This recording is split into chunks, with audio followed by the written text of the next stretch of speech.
Okay, let's check in with the Celtic manager, Neil Lennon. He's with Emma Dodds.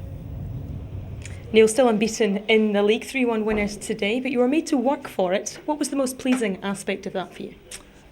Probably the way we reacted after Hearts equalised. You know, we had so many good chances today and we made life a little bit difficult for ourselves, but in the end I thought it was a really good performance, and second half we showed really good power going forward and a little bit more care on the final pass of the finish. We could have won the game more comfortably, but overall I'm absolutely delighted. It's difficult when they're away for 2 weeks and you get them back for a day, so big win.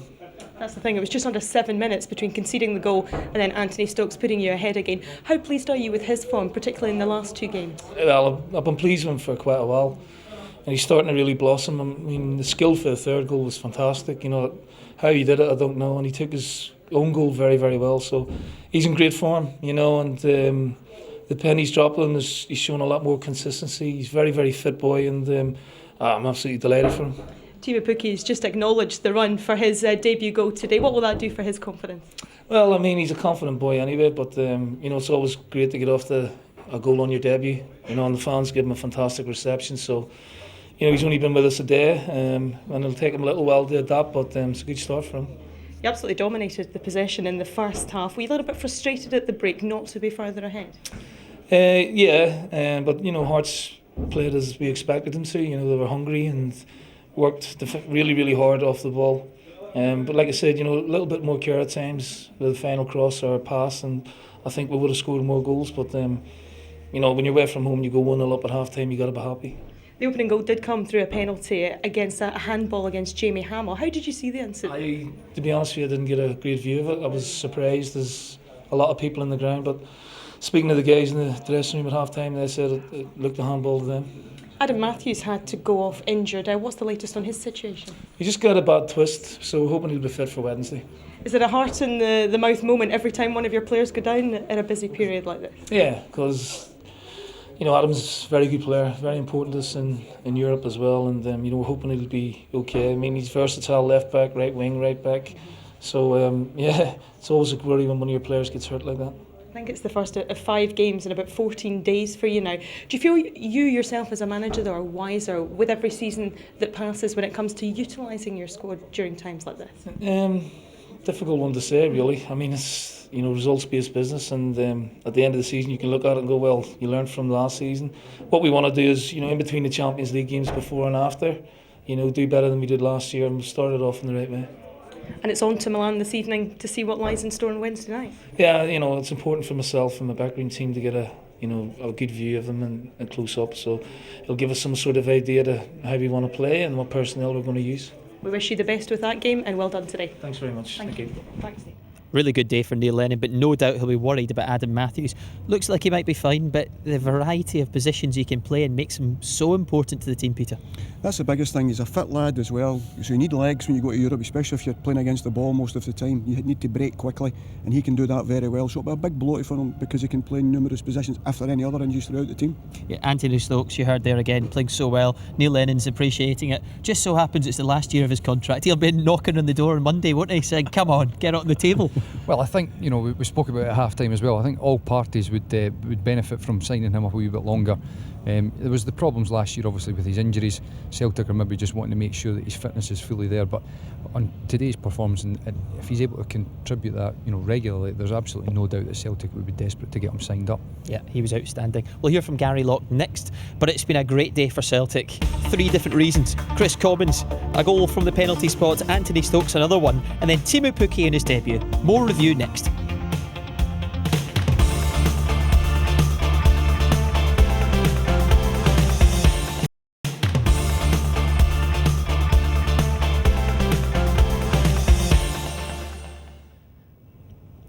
Celtic have won at Tynecastle. There was a big talking point in the first half. There's Gary McAllister. Does he know he's on camera? He's out there in that 6-yard box. Maybe just contemplating, should it have been a penalty? Maybe he's just reminiscing about his old footballing days. Who knows, chaps? Time to hear from Gary Locke. The Hearts manager is with Emma. Gary, you started the game well. Do you feel the penalty decision was the turning point for you? Well, it certainly never helped us. You know, the frustrating thing from my point of view is, you know, there's no one Celtic player claimed for a penalty. None of their dugouts claimed for a penalty, yet we get one given against us. But that seems to be the way things are going against us at the moment. But you know, the boys rallied round, got ourselves back in the game, and a wee bit obviously frustrated at the second goal. You know, it was kind of poor defending, and you can't give boys of that quality that type of chance, because as you see there, you know, Stokes puts it away. I was going to say, do you feel that overall so far this season the breaks just aren't going your way?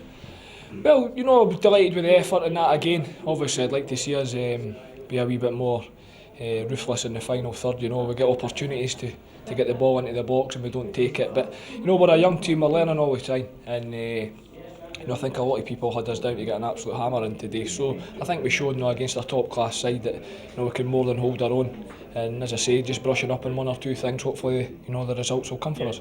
That's the thing, the average age of your team today was 20. Do you feel the players growing in stature as the season goes on?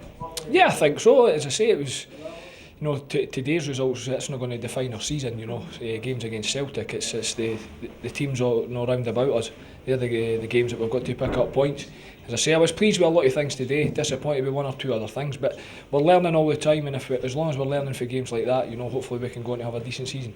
And from your own point of view, it was your first game as a manager against Celtic. How did you enjoy it from the dugout? Well, I never enjoyed it because I never enjoy getting beat. But you know, as I say, it was as I always thought, it would be a good atmosphere against a very good Celtic side. You know, in the Champions League, and I wish them all the best on Wednesday. But you know, certainly today, as I say, we were pleased with a lot of our performance. You know, I think there's a lot of positives to take out of the way we worked. Got a lot of young lads. That'll do them the world of good. And you know, hopefully we can pick ourselves up for next week against Ross County. And once again, and vital for the predicament the club finds itself in, the fans turned out in huge numbers again for you today. Yeah, the fans have been, you know, absolutely unbelievable all season. You saw even at 3-1, you know, they're getting right behind the team, and you know, that's the support that we're going to need all season. And you saw today they're going to stick by the team all year. And Billy Brown was alongside you in the dugout today. He signed a short-term contract until January. How much assistance has he given you since coming in the summer? Yeah, he's been fantastic. You know, I know what Billy's going to bring to the table. He's got huge experience, knows the game inside out. So, you know, I'm delighted to have Billy on board. And you know, as I say, we'll need everybody, all hands on deck for the remainder of the season. And as I say, we've just got to look ahead now. We wish you all the best with the rest of the season. Thank you. Thanks. Thank goodness Billy Brown behaved himself. There's Gary McAllister talking to Jamie Hamilton. I'm guessing there's one thing on their mind here. And well, Gary Locke said that no Celtic players actually even appealed for the penalty. Yeah, I think that, you know, he obviously mentioned there that that's the disappointing thing, that I think he also said that nobody on the bench had called for it. It's difficult to say in terms of, you know, the angle of the referee here. He's looking right at it. There is a definite, you know, there's no doubt about it. It's hit his arm there, but there's a wrestle between them. He's lost his balance. He's going for the ball. The arm isn't in an unnatural position in that, you know, incident, and that he's also just a foot away from the ball. It's very difficult to be able to do anything other than, you know, what happened, and I think it was harsh. Who am I to contradict Gary Locke? But was it just me, or was there a couple of appeals there in the box? There was a few in the box, and one standing here. Yeah, I bet there was. No. As I say, it's a very difficult one. As you say, the modern day game, it's difficult. Jamie's not even looking at it. That's the only thing I can say, and that's the thing I would be looking at if I was the referee. There's nowhere that he knew where the ball was. It just happened to him. Certainly what you do not want is it to go in the direction of Spain, what they've got over there. Just clarify the difference. Well, what they were doing was, they were saying last year, every time the ball hit your hand, you get a booking. And automatic free kick or penalty, wherever you know, it was. It was incredible. So you were getting boys sent off for nothing. They were facing the wrong way, but just because the referees were embarrassed, and that's what you don't want to end up happening up here. We surely don't want that. No, definitely not. Another thing you need to understand is that it gets to the stage, especially on the continent, where there's no fouls. You can't tackle anybody. It's a physical game. We're not playing basketball here. There's going to be an element of physical contact, and there needs to be, again, it comes down to the discretion of the referee, and they need to understand when things are deliberate and when they're not. An instance like that wasn't a penalty. Hopefully we can draw a line under that now. Clarity, I think. Celtic are off to the San Siro on Wednesday. Let's just look ahead to that game. Familiar opponents down the years. How do you think they'll fare over there? Because Milan, what they do have is so much attacking threat. Well, that's the difficulty you have, because you can go there and you'll be a bit more defensive, which I'd expect Neil to do, and maybe fill the midfield and have the one up, trying to use your legs and whatever. But that's why Matthews and that becomes so important, because they can join very quickly. You know what Milan have got, so you don't want to be standing in your final third, because we've got players that can cut you open as Matre and Balotelli's, Kakas, you name them all, El Jalari, whatever you call them. El Shaarawy, Can all kill you. Robinho. Do you want Exactly. me to throw a few more in there? That's the worrying thing, because Matry as well did so well against them last season for Juventus. Yeah, obviously, he's a big signing for them, bringing them in from Juventus, and Celtic have seen first-hand experience of what he did to them last year. And again, touching on the Matthews thing, that is a big injury for them. They'll be hoping desperately that he is fit, because he gives them a bit of defensive solidity down the right-hand side, but he does have the legs to get forward and create a bit of a counter-attack for them. Yeah, Anthony Stokes, no doubt he'll be such a big player again on Wednesday. He was just out in the pitch. I think he's just disappeared. Scott Brown too, he'll remember the last time. He's the one man that still stands from that last team Celtic played against Milan, so his experience will be key. Massive. I think he's matured as a player this year, and I think Joe Ledley maybe deserves a bit of credit for that, because Joe plays the balance of the left-hand side better and Scott's playing on the right-hand side, but he's holding his position a lot more. He's not so impetuous and runs away forward and just joins the game. He actually plays the position, gives him more balance to the team, and he's become a better player for it. Do you think Celtic will go over there and actually look for a point, or can they do it with the personnel they have? Listen, it's very, very difficult. Anything Celtic get in the road in the Champions League is massive for them, because everybody's expecting. Celtic Park's a very, very difficult place to come to, so any points they get away from home they'll be delighted with. Whether it's victories, 1 point, they'll take them now. And if you give Celtic probably 3 points now out of the 3 trips they're going to have away, they'll be taking it now. Yeah, they would. One other issue we should really touch on, one of your old teammates, Ian Black, punishment handed out to him this week. 3-game ban, 7 others suspended as well. I know you've written about this in a newspaper article too. What did you make of the punishment? I think it was extremely lenient. There was a definite red line that was crossed. I don't care whether you don't know about the rules or you do know about the rules. It doesn't really matter. It's immaterial. You know that you don't back your own team not to win. And I think that regardless of whether it's 50p or £50,000, that's just a fact that you just don't do it. And I think to have come away with a 3-match ban, which is effectively a match for every incident, it's less than a red card. We see Gavin Gunning the week before, who's been retrospectively sent off for a petulant kick. He gets 3 games for it. I think it's sent out the wrong signal in terms of we're not wanting that sort of thing to be going on in the game. And again, I know that there's mitigating circumstances in terms of the sums of money that were involved, but ultimately you just don't do that, and I think it was a very lenient punishment. Do you agree with that? Yes, it's very difficult, and you should never bet against your own team. That's the be-all and end-all. Forget everything else, whether money, whatever it was involved. It's just you always want your team to win. Okay, great stuff, guys. Here's a look at what's to come on BT Sport.